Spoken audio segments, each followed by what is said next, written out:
17.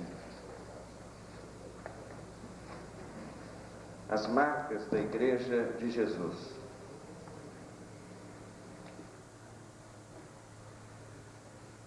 Oração intercessória de Jesus. Depois de assim falar, Jesus, levantando os olhos ao céu, disse: Pai, é chegada a hora. Glorifica a teu Filho, para que também o Filho te glorifique. Assim como lhe deste autoridade sobre toda a carne, para que dê a vida eterna a todos aqueles que lhe tens dado. E a vida eterna é esta: que te conheçam a ti, o único Deus verdadeiro, e a Jesus Cristo, aquele que tu enviaste. Eu te glorifiquei na terra, completando a obra que me deste para fazer. Agora, pois, glorifica-me tu, ó Pai, junto de ti mesmo, com aquela glória que eu tinha contigo antes que o mundo existisse. Manifestei o teu nome aos homens, eu os guardava no teu nome que me deste, e os conservei, e nenhum deles se perdeu, senão o filho da perdição, para que se cumprisse a Escritura. Mas agora vou para ti, e isto falo no mundo, para que eles tenham a minha alegria completa em si mesmos. Eu lhes dei a tua palavra, e o mundo os odiou, porque não são do mundo, assim como eu não sou do mundo. Não rogo que os tires do mundo, mas que os guardes do maligno. Eles não são do mundo, assim como eu não sou do mundo. Santifica-os na verdade, a tua palavra é a verdade. Assim como tu me enviaste ao mundo, também eu os enviei ao mundo. E por eles eu me santifico, para que eles sejam santificados na verdade. Eu rogo não somente por estes, mas também por aqueles que pela sua palavra hão de crer em mim, para que todos sejam um, assim como tu, ó Pai, és em mim e eu em ti, e também eles sejam um em nós, para que o mundo creia que tu me enviaste. Não te conheceu, mas eu te conheço. E estes conheceram que tu me enviaste, e eu lhes fiz conhecer o teu nome, e lhe o farei conhecer ainda, para que haja neles aquele amor com que me amaste, e também eu neles esteja. Amém. Vamos orar. Pai querido, muito obrigado pela tua palavra tão preciosa, tão bendita, preservada através dos séculos e dos milênios, para a nossa edificação, para a nossa salvação, edificação, para a nossa orientação cotidiana. Ensina-nos, ó Deus, a entendermos a tua palavra. Abre os nossos olhos para que vejamos as maravilhas da tua lei, porque sabemos que tens tantas coisas para falares aos nossos corações, e nós queremos recebê-los, Senhor, mesmo porque nós constatamos que nós não temos condições de viver sem a tua orientação clara, Senhor, sem a tua palavra nos conduzindo, porque é a tua palavra que nos dá segurança. Nós não temos condições de sobreviver no mundo em que estamos sem a orientação da tua palavra. Nós não temos condições de te servir, e muito menos de realizar o ministério que tu nos tens dado, sem a orientação clara da tua palavra. Portanto, tem misericórdia de nós e fala ao nosso coração, porque estamos com sede de te ouvir, com fome de receber da tua parte aquilo que tens para nós. Amém. Nós cremos nisso, Senhor, e oramos em nome do Senhor Jesus Cristo. Amém. Amém. Amém. O Senhor Jesus está fazendo esta oração pelos seus discípulos numa circunstância bastante singular. Ele, desde o capítulo 12 do registro do Evangelho de João, já vem falando da necessidade de se encaminhar na reta final da cruz do Calvário. Seus discípulos estão entristecidos, estão preocupados. De modo particular, há uma preocupação que vamos fazer agora sem a presença física de Jesus. Vamos ficar aqui soltos no mundo. Era o desafio deles, e é o desafio da igreja do Senhor Jesus hoje. O que vamos fazer aqui no meio deste mundo? Quando analisamos as tendências do mundo em que nós estamos, quando analisamos todo o contexto em que nós estamos vivendo, como vamos sobreviver aqui? Como vamos dar sentido à nossa presença como igreja nesse mundo onde estamos? O Senhor Jesus se preocupa com isso, e Ele ora pelos seus discípulos, e é bastante interessante que não ora apenas por seus discípulos em todos os séculos, em todas as épocas, e eu me consolo extremamente quando o Senhor diz: eu rogo não somente por estes, mas também por aqueles que pela sua palavra hão de crer em mim. E isso me dá a convicção nítida e profunda de que Jesus orou por mim, Ele orou por mim, Ele orou por você. Ele estava preocupado com a nossa condição e clamou ao Pai, porque íamos ficar aqui no mundo, e isso seria desafiador, e nós precisávamos então cultivar algumas marcas como sua igreja, para que pudéssemos sobreviver aqui no mundo, para que a nossa presença nesse mundo fizesse sentido como igreja, e para que de fato nós tivéssemos uma influência que fosse significativa, que ao invés de sermos contaminados pelo mundo no qual nós ficássemos, nós pudéssemos influenciá-lo.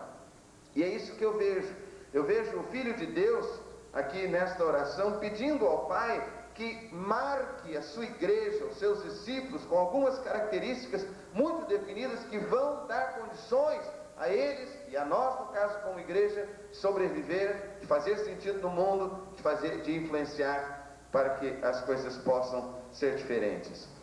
Por isso eu quero compartilhar com os irmãos hoje de manhã a respeito dessas marcas da Igreja de Jesus, que são respostas de Deus na nossa vida à oração do Senhor. A primeira marca é a marca da convicção. Confira o verso 9, quando o Senhor diz: eu rogo por eles, não rogo pelo mundo, mas por aqueles que me tens dado, porque são teus. Essa afirmação, são teus, essa afirmação de convicção, de certeza de que somos do Senhor, é a afirmação essencial da igreja. Devemos saber de quem somos, com quem temos aliança. Temos uma aliança com Deus Todo-Poderoso. E eu percebo, irmãos, que a igreja só vai de fato sobreviver nesse mundo, fazer sentido nesse mundo, na medida em que ela tenha certas convicções básicas, fundamentais. Nós temos uma porção de perguntas, há uma porção de coisas que nós não sabemos, mas há algumas coisas essenciais que nós precisamos saber. É preciso que a igreja possa dizer: em nada eu serei confundido, porque eu sei em quem tenho crido. Estou bem certo que é poderoso para guardar o meu tesouro até o dia final. E como pastores, é responsabilidade nossa estarmos pontuando com as nossas ovelhas, com as nossas igrejas, essas convicções básicas e essenciais. Uma preocupação que eu tenho tido muito é que parece-me que nós nos descuidamos bastante da pregação do novo nascimento. Estamos tentando mudar o comportamento das pessoas sem trabalhar a essência da alteração desse comportamento. Estamos tentando constranger as pessoas a mudarem o seu comportamento e as suas posturas, muitas vezes pelo vigor dos nossos sermões, pela eloquência das nossas exortações, mas as pessoas não vão mudar, a não ser que aconteça alguma coisa profunda, na mais profunda intimidade do ser, na mais profunda estrutura do caráter, a que se possa chamar nem menos nem mais do que novo nascimento. O Senhor Jesus diz: importa renascer. E eu fico preocupado porque nós estamos enfatizando tão pouco a pregação do novo nascimento. Será porque surgiram desorientações da doutrina do novo nascimento? E aqui eu examino uma tendência da igreja, frequentemente da doutrina da igreja, das ênfases das nossas mensagens. Por quase 30 anos, nós não pregamos sobre a doutrina do Espírito Santo, porque há 30 anos, uma desorientação nessa doutrina do Espírito Santo fez com que tivéssemos um trauma na nossa denominação muito profundo e muito grande, e nós ainda não fomos curados desse trauma, ainda não fomos. E por causa disso, e se os senhores constatarem a história, vão perceber isso claramente, no mínimo por 20 anos, os pastores batistas tiveram muita dificuldade de pregar sobre a doutrina do Espírito Santo. E o nosso povo ficou sem uma doutrina clara do Espírito Santo por causa disso. Não ensinamos o nosso povo a dizimar, a ser fiel, não ensinamos o nosso povo a ser generoso, a dar com alegria para a obra de Deus, porque surgiu uma doutrina aí da prosperidade.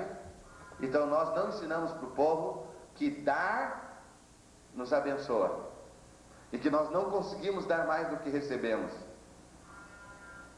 E eu percebo então que quando surgem certas desorientações na doutrina, nós temos a tendência de não falar mais naquele assunto. E aí começaram a falar sobre cura interior. Nós ficamos ressentidos com isso. No máximo a gente dá uma palavra na igreja e diz: olha, esse negócio é perigoso. Mas a gente não vai na palavra e não se aprofunda para ensinar o que é certo a respeito desses temas e desses assuntos. Nós ficamos com medo, com receio. Então falam sobre batalha espiritual, e nós achamos que esse é tema só para os carismáticos, e nós dizemos: olha, cuidado com esse negócio. Mas nós não vamos na palavra para ensinar o nosso povo que esse tema é um tema bíblico, mas que ele precisa ser bem orientado biblicamente. E eu fico preocupado então que nós estejamos construindo uma igreja que não tenha convicções bastante fundamentadas. São pessoas que frequentemente estão com medo. Às vezes: eu tenho medo daquela doutrina, esse negócio é meio perigoso. Mas a gente também frequentemente não tem ensinado as pessoas sobre o que de fato é certo. E muitas vezes tem faltado transparência nossa na maneira de colocarmos as coisas com o nosso povo. Nós temos que perder esse medo. O Senhor Jesus estava dizendo: eu quero que eles saibam que são teus. É preciso que essa convicção esteja bem definida. É preciso que eles tenham convicções muito claras, muito definidas, porque senão eles não vão aguentar enfrentar tudo isso aí. A nova era está influenciando nos seminários de otimização nas empresas, né? De otimização profissional. As nossas ovelhas estão enfrentando isso lá. E às vezes nós ficamos preocupados: agora eu tenho que ler todos os livros de nova era, eu tenho que ler todos os livros sobre satanismo.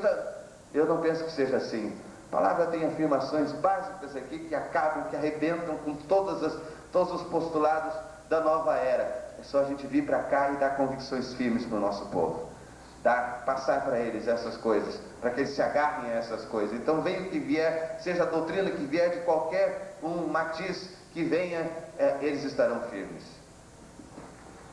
Então eu tenho me preocupado com isso. E primeiro, o Senhor espera ver na sua igreja a marca da convicção. A marca da convicção. E segundo, ele espera, pela sua oração eu percebo isso, ele espera ver na sua igreja a marca da santidade. No verso 19 ele diz: e por eles eu me santifico, para que também eles sejam santificados na verdade. No verso 17 ele havia dito: santifica-os na verdade, a tua palavra é a verdade. O grande desafio da igreja em todos os tempos tem sido viver num ambiente hostil à santidade, sem se contaminar com esse ambiente, antes pelo contrário, influenciando esse ambiente. Esse sempre tem sido o grande desafio da igreja. E mais do que nunca, irmãos, quando nós nos avizinhamos do novo século, nós vamos estar convivendo num ambiente tremendamente hostil à santidade, com conceitos os mais deteriorados, com valores os mais prejudicados, com princípios de vida os mais distanciados do Evangelho. E o nosso povo está lá, e não adianta a gente tentar ficar protegendo-os. Eles estão lá, e eles vão ter que conviver. E de alguma maneira a gente sente aquilo que o Senhor Jesus está sentindo. Ele diz: olha, eu não peço que os tires do mundo, não peço que os tires do mundo, mas que os livres do maligno. Eles precisam estar no mundo. Há uma missão para eles no mundo. Protegê-los não significa guardá-los na caixinha de concreto, dizer, fiquem aqui protegidos, vamos ficar orando aqui para não sermos contaminados. Frequentemente nós estamos relacionando a santidade com os ambientes cultuais, litúrgicos apenas. Santidade é alguma coisa que, quando a gente lembra, a gente evoca na mente os estereótipos cultuais, religiosos, os contextos religiosos. A gente lembra de convento, daquele canto gregoriano, não é? A gente lembra de coisa lúgubre, escondida. A santidade, não se perceberá a santidade se ela não for testada na ambientação hostil, onde prolifera o pecado, onde prevalecem os conceitos deteriorados, os valores deteriorados. É lá que santidade vai ser santidade.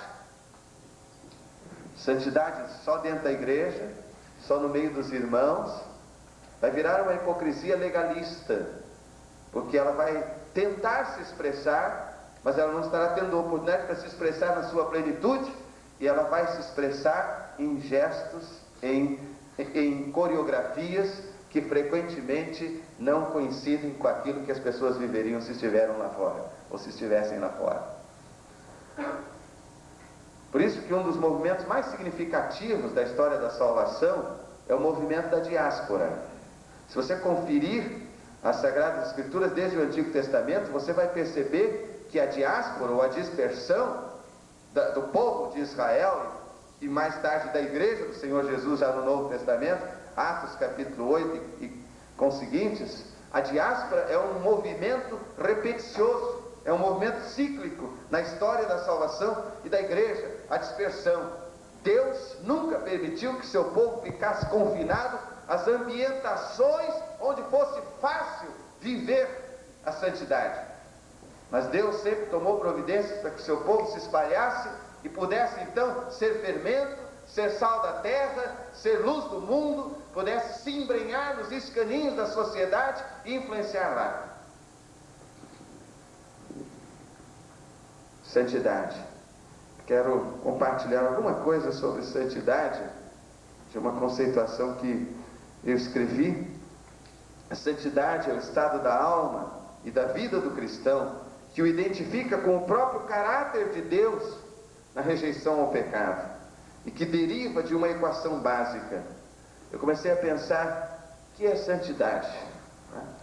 A gente não deve confundir santidade com santificação. A santificação é um processo na vida desse estar em obras, né? É um processo na vida da gente, pelo qual a gente vai se tornando mais santo. E essa é a vontade de Deus. A santidade é um estado da alma e da vida do cristão, não só da alma, mas da vida, que o identifica com o próprio caráter de Deus na rejeição ao pecado, e que deriva de uma equação básica. E eu cheguei à conclusão que a santidade deriva de dois fatores essenciais. Dois fatores essenciais. A consciência e percepção da presença de Deus e a consequente reverência diante dessa presença. Só essas duas coisas. A santidade advém do caráter pessoal e se expressa nos pensamentos, sentimentos, palavras, gestos, atitudes, ações e reações das pessoas. Mas ela deriva dessa equação básica, a consciência e percepção da presença de Deus e a consequente reverência diante dessa presença. Um casal de namorados, membros da igreja, Joás, a igreja tem problemas. Um casal de namorados, membros da igreja, me procurou um tempo atrás. E aí então começamos a conversar no gabinete pastoral, e a certa altura eles então introduziram um assunto novo na entrevista. E eles diziam, pastor, a gente está meio sem jeito, meio constrangido, mas tem um assunto que a gente não pode deixar de compartilhar com o irmão. Nós estamos sendo muito tentados nessa área da intimidade física no nosso namoro. Especialmente quando estamos sozinhos, nós somos tentados, e quando a gente vê, a gente já está numa intimidade que a gente percebe que já ultrapassou o sinal de advertência, o sinal amarelo. E nós estamos preocupados com isso. A gente quer viver realmente uma vida de santidade, mas nós estamos preocupados com isso. E eu disse para eles, bem, eu estou de coração aberto para orientar vocês. Mas eu quero entender bem a natureza do problema de vocês. Vocês podiam me mostrar como é? Pastor, é assim, a gente quando está junto e está sozinho. Não, eu queria que vocês me mostrassem aqui na prática, como é que vocês fazem, como é que a coisa começa a acontecer. Não, pastor, a gente fica sem jeito, a gente fica constrangido. Mas por que constrangido? Aqui na sua presença, pastor, eu fiz de propósito, o pastor sabe como é que catuca, né? Como é que é o alfinete. A gente fica constrangido aqui na sua presença. Pare um pouquinho. Não estou entendendo nada. Vocês estão dizendo que ficam constrangidos na minha presença, mas não ficam constrangidos quando estão sozinhos? Ou seja, quando estão sozinhos na presença de Deus? O que é santidade? É a consciência da presença de Deus, e nós precisamos cultivar isso no meio do nosso povo. Que Deus não está presente só em templo, só em caixa de concreto. Deus está presente em todo lugar onde o salvo estiver. E porque nós estamos frequentemente relacionando a nossa ideia de santidade aos contextos cultuais e litúrgicos, apenas aqueles contextos em que é fácil ser santo, é que frequentemente nós estamos trazendo essa confusão para a nossa mente e para o nosso coração, de que para ser santo a gente não pode estar lá no mundo, a gente tem que estar aqui. Mas o Senhor Jesus diz assim: eu não peço que os tires do mundo, eu só peço que os livres do maligno. Amém? Amém. E muitas vezes a gente está protegendo o nosso povo, e eu acho que nós como pastores temos que ter muito essa coisa da proteção, mas às vezes nós estamos sendo muito paternalistas, porque a gente está dizendo: vocês não podem ir lá naquela igreja, vocês não podem andar do lado daquele crente que é pentecostal ou carismático, vão se contagiar, vocês não podem estar lá naquele lugar. E é claro que há muitos lugares em que não é conveniente que nós vamos, é claro, e não é isso que estamos negando, não, mas é que nós temos que preparar o nosso povo para estar em qualquer lugar e manter seu compromisso com Deus, sua reverência diante de Deus, é a consciência da presença de Deus e o respeitar essa presença, não só nos ambientes cultuais, porque no Antigo Testamento o conceito era esse: Deus está no templo, Deus está no templo. Mas o Senhor Jesus acabou com essa coisa e diz: olha, nem em Jerusalém, nem aqui em Samaria, mas em qualquer lugar onde você adore a Deus em espírito e em verdade, ali Ele está, ali é lugar de culto, ali é lugar de viver o Evangelho. E nós temos que preparar o nosso povo. A grande questão não é a gente estar protegendo para o povo não estar em contato com esses segmentos que possam contagiá-lo, mas é nós prepararmos o povo para que o povo, quando estiver nesses contextos outros, o povo possa, primeiro, não ser levado, e segundo, de fato, influenciar. Dona Jandira é uma senhora lá do Rio Grande do Sul, lá de Canoas. Dona Jandira, você conhece, né? Dona Jandira é uma bênção. Ela ficou viúva com 34 anos, não se casou mais, e teve 4 rapazes. Tem telefone? Já se passaram 40.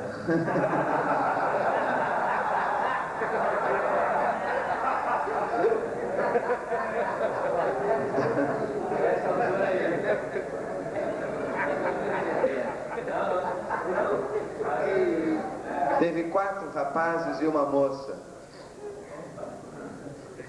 Ela sabia de uma coisa, que ela não poderia tê-los sempre ali ao redor dela. Não poderia tê-los sempre ali. Ela, desde o início, os ensinou na palavra de Deus. Ela cantou os hinos com eles. Ela passou o seu exemplo. Ela os influenciou.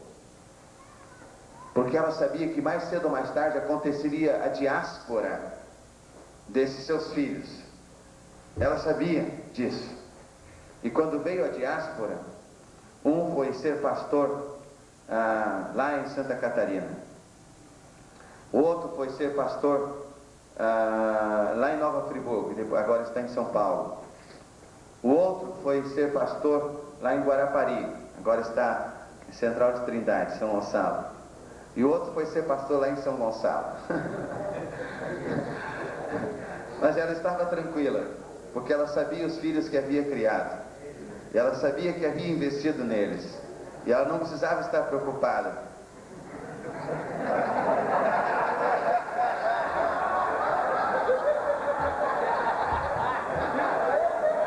Meu padrasto sabia que eu tenho um filho desse tamanho. Sabia que eu tenho um filho desse tamanho, se for qualquer um.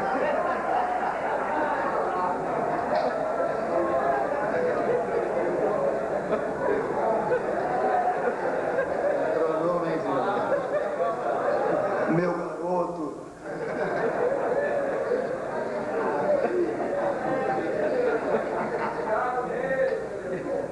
A grande questão então passa a ser essa: como é que nós estamos preparando o nosso povo para o tempo da diáspora?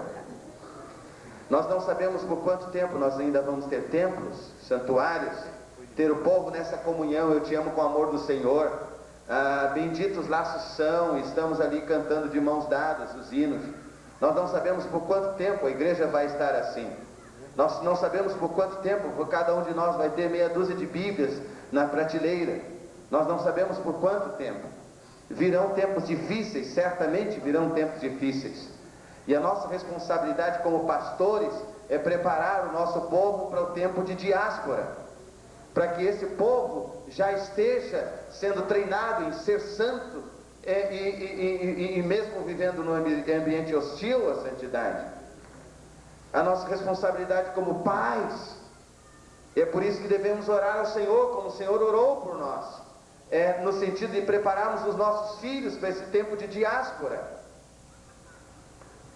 Eu vejo que essa é uma responsabilidade muito séria que nós temos como pastores, e eu os desafio em nome do Senhor.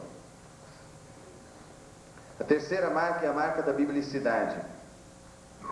Verso 6: manifestei o teu nome aos homens que do mundo me deste, eram teus e tu nos deste e guardaram a tua palavra.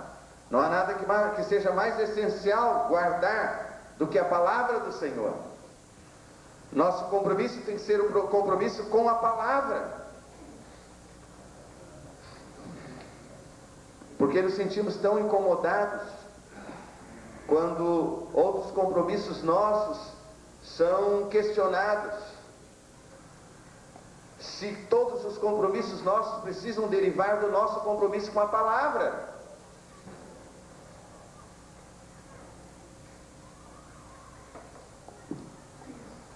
A igreja está no mundo para pregar a palavra.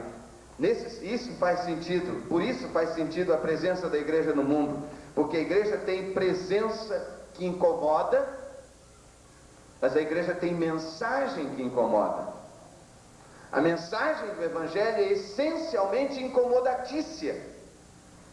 O grande problema é que uma das tendências da igreja será pregar um Evangelho que não incomode, para que ela não seja dificultada na vivência do seu pretenso estereótipo de santidade, num contexto que seja hostil a essa santidade verdadeira. Então, ontem lemos na carta de Paulo a Timóteo, nas cartas de Paulo a Timóteo, eles vão querer ouvir doutrinas que de fato façam bem aos seus ouvidos, terão comichão nos ouvidos. Eles preferirão doutrinas de demônios, fábulas.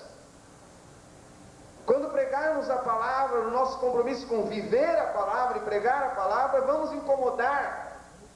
E é para isso que a igreja está no mundo, para incomodar, para causar desconforto, para catucar, para constranger, para deixar as pessoas sem jeito, a partir da pregação que incomoda, mas a partir do estilo de vida que incomoda. As pessoas colocam diante de nós e se sentem constrangidas por perceberem que vivemos na presença de Deus. E se a igreja não viver assim, certamente a sua presença não estará fazendo nenhum sentido na sociedade. ela precisa ser fator de desconforto a partir da sua biblicidade, do seu compromisso de pregar a palavra e do seu compromisso de viver a palavra. Quarto, a marca da objetividade. Verso 18: assim como tu me enviaste ao mundo, também eu os enviei ao mundo. Eu percebo o seguinte, que aqui nós temos o sentido de missão da igreja. A igreja está no mundo, não é para se divertir, se distrair, para viver. Não, senhores, a igreja está no mundo com uma missão. O Senhor nos enviou ao mundo. Nós não temos direito de desperdiçar tempo aqui, desperdiçar vida aqui, de nos envolvermos com outras coisas que não consultem o interesse da missão que o Senhor nos deu. E aqui eu questiono então tantos ministérios que nós temos nas nossas igrejas. E aqui eu questiono tantas atividades nas quais nós envolvemos o nosso povo. Aqui eu questiono que muitas vezes nós estamos precipitando o nosso povo num ativismo tremendo, e nós achamos que estar integrado na igreja é ter cargos, é estar fazendo coisas, é estar correndo de cima para baixo, de baixo para cima, e a mesma coisa que muitas vezes as pessoas querem nos impor, de alguma maneira nós impomos às pessoas. Por causa desse sentido de missão, a igreja tem de conferir os seus ministérios, a ver se cada um dos seus ministérios faz sentido com a missão e com o propósito com que a igreja está no mundo. Esse sentido, essa marca de objetividade na vida da igreja. Temos de sanear a vida da igreja do Senhor Jesus, para que só sobreviva no nosso meio aquilo que for essencial à nossa missão. Quinto, a marca do amor. Verso 11 diz: eu não estou mais no mundo, mas eles estão no mundo, e eu vou para ti. Pai Santo, guarda-os no teu nome, o qual me deste, para que eles sejam um, assim como nós. E verso 21, para que todos sejam um, assim como tu, ó Pai, és em mim, eu em ti, que também eles sejam um em nós, para que o mundo creia que tu me enviaste. O amor é a única força que nos faz unidos, que constrói a nossa unidade como igreja do Senhor Jesus. Portanto, na igreja precisa prevalecer o amor. E a gente precisa ler mais 1 Coríntios 13, a gente precisa viver mais 1 Coríntios 13. 1 Coríntios 13, sobre o amor, né? Aquela poesia magnífica. Aqui no texto, os versos 11 e 21. A igreja é uma comunidade terapêutica. Muitas vezes eu a vejo como hospital. Por isso eu creio que a igreja tem de estar aberta 24 horas por dia. Aberta 24 horas por dia a igreja precisa estar. Não abro mão disso. Mas isso não significa os templos abertos 24 horas por dia. Mas a igreja na comunidade, coisa magnífica quando a gente vê que os crentes, eles têm vizinhos que às vezes estão enfrentando dificuldades tremendas, batalhas, crises espirituais, necessidade de Deus, mas um vizinho vem e diz assim: ora por mim, a igreja está aberta, ora por mim, ora pela minha família, ora pelo meu casamento, a igreja está aberta. A igreja precisa estar aberta 24 horas por dia, para estar ministrando a comunidade, porque a igreja é comunidade de terapia, de cura, de restauração, é hospital, é casa de saúde. Lá no Rio de Janeiro, não sei como é que é aqui, mas eles colocam na frente dos hospitais casa de saúde, a maior parte é casa de saúde, mas a gente entra, é um cheiro de doença, né? A gente entra, um espaço, uma ambientação tão favorável à infecção hospitalar, né? As pessoas chegam na igreja, chegam quebradas, arrebentadas, fraturadas, adoecidas, machucadas, doloridas, sangrando. É verdade? É assim que as pessoas chegam, não é? Que ambiente elas encontram aqui dentro? Warren Wiersbe, nesse livro que o pastor John está aí divulgando, né? A crise de integridade, ele fala de um dos pais da igreja e sobre aquela parábola da arca de Noé, não é? Que vocês conhecem. Noé fez a arca por orientação do Senhor, botou os animais todos lá, todas as espécies de animais, e Deus fechou a porta da arca, e aí ele começou a chover, 40 dias e 40 noites chovendo, e você imagina como é que estava o ambiente lá dentro, né? A coisa estava muito difícil lá dentro, muito difícil, mas todo mundo queria entrar, estava batendo na porta da arca, porque lá dentro ainda estava melhor do que lá fora. Nós não podemos negar que a igreja tem seus problemas, que a igreja tem as suas dificuldades, mas uma coisa precisa estar muito definida, que lá dentro tem que estar melhor do que lá fora, e muito melhor, a ponto de o corpo ir e não voltar, porque ele não vai encontrar ambientação lá dentro para ele.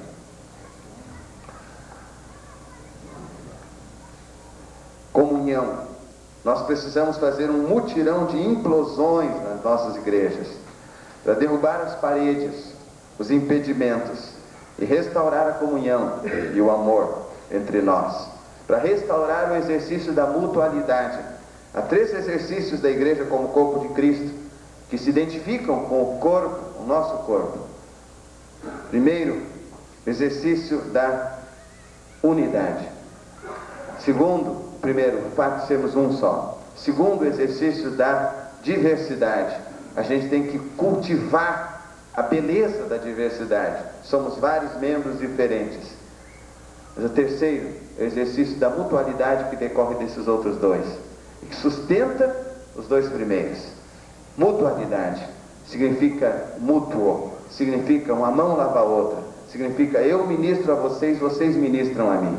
A gente precisa construir e a gente precisa deixar desobstruídas estas 2 vias na igreja, porque frequentemente nós ministramos, mas não aceitamos receber ministração, nós não nos abrimos para receber ministração, e a mutualidade precisa ser restaurada, esse exercício da mutualidade nas nossas igrejas.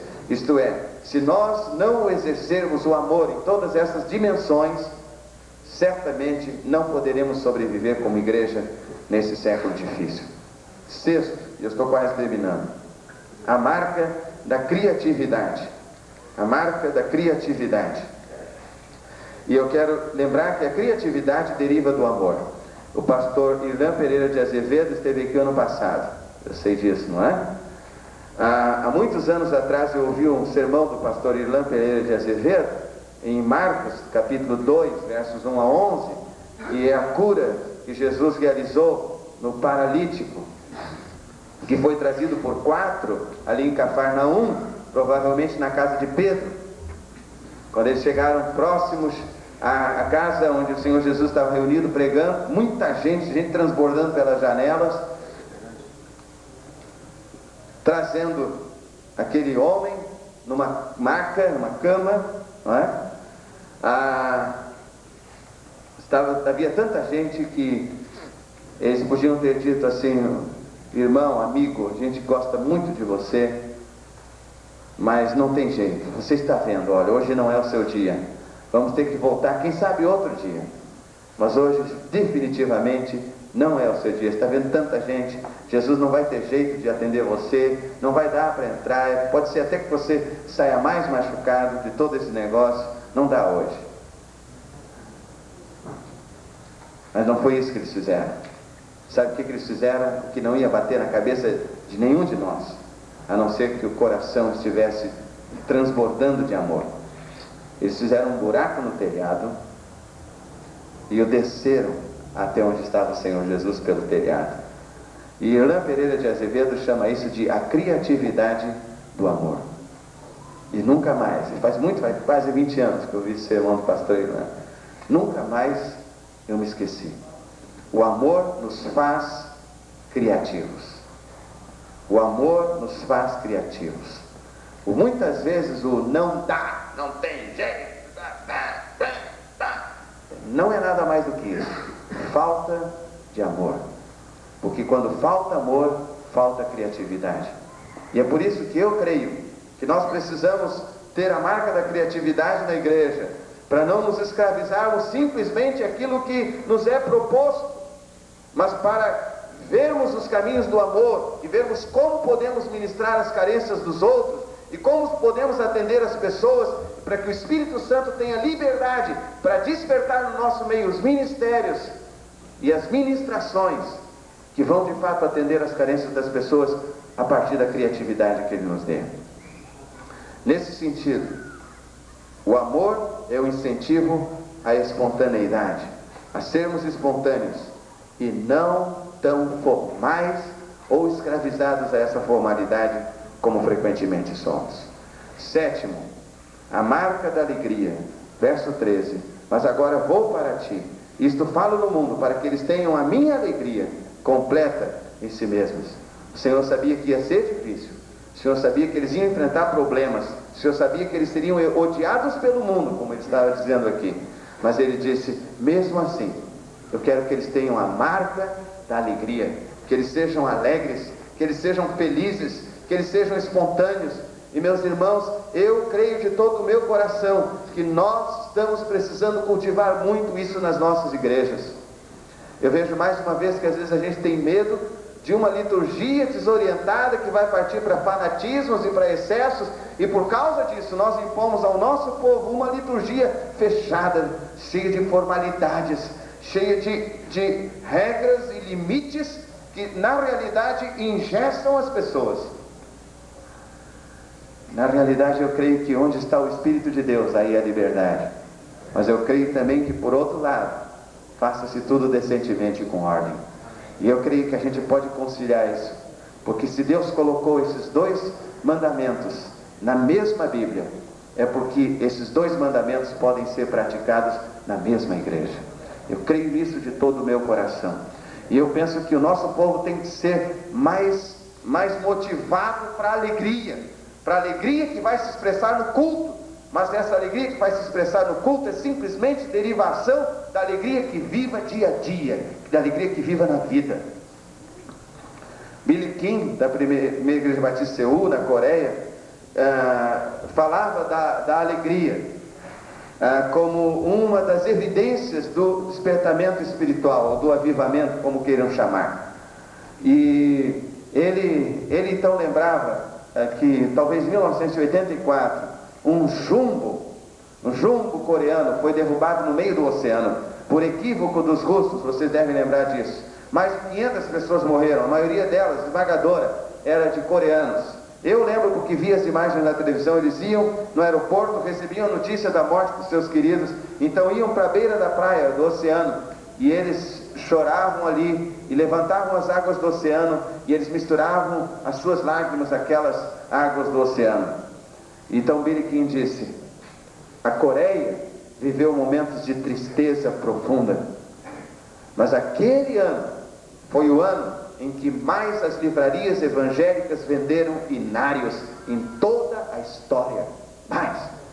E ele disse, muito mais inários foram vendidos.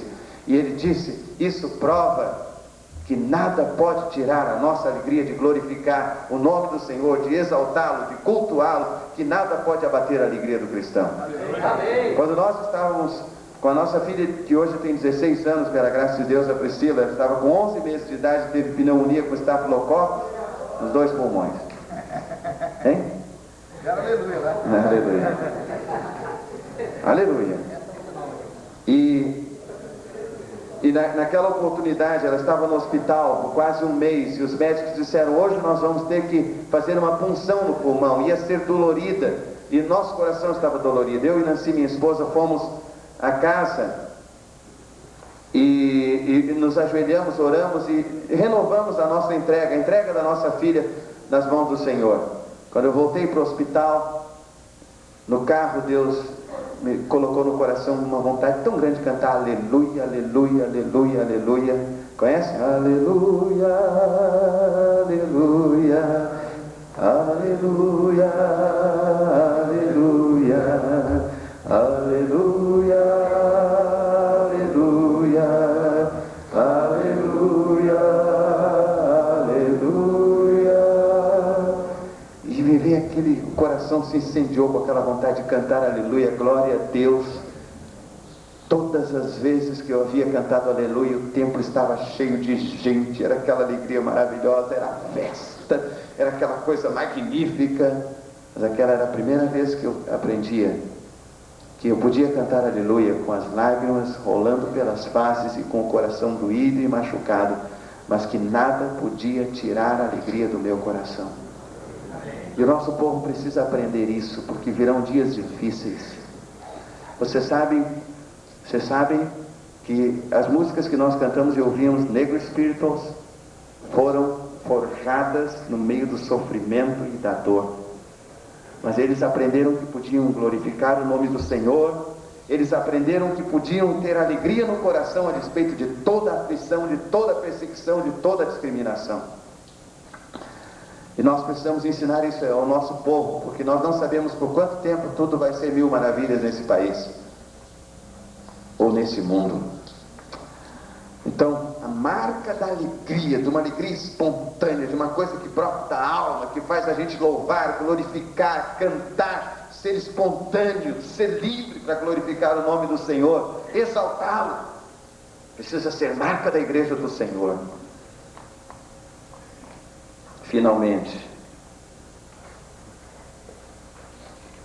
se vamos sobreviver neste mundo, se a nossa presença como igreja vai fazer sentido neste mundo, se ao invés de sermos contagiados por todas essas tendências que percebemos na humanidade nessa transição de milênio, se ao invés disso nós vamos ser sal da terra e vamos influenciar de verdade, estas marcas precisam estar sendo construídas com muita profundidade no caráter de cada crente, no caráter de cada pastor e no caráter da igreja como corpo vivo de Cristo.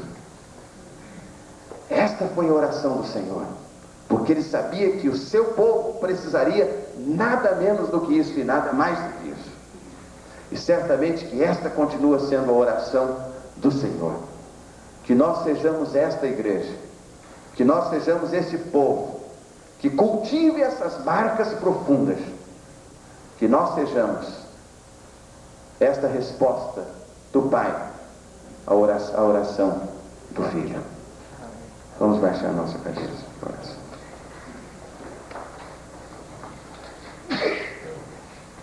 Pai querido, nós podemos ter uma compreensão melhor do que tu esperas da tua igreja quando nós ouvimos a oração do teu filho há 2000 anos,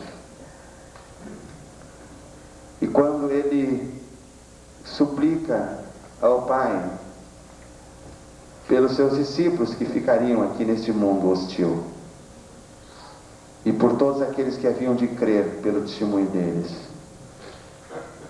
Ele ora por nós, pelos pastores desta convenção também, pelas igrejas desta convenção.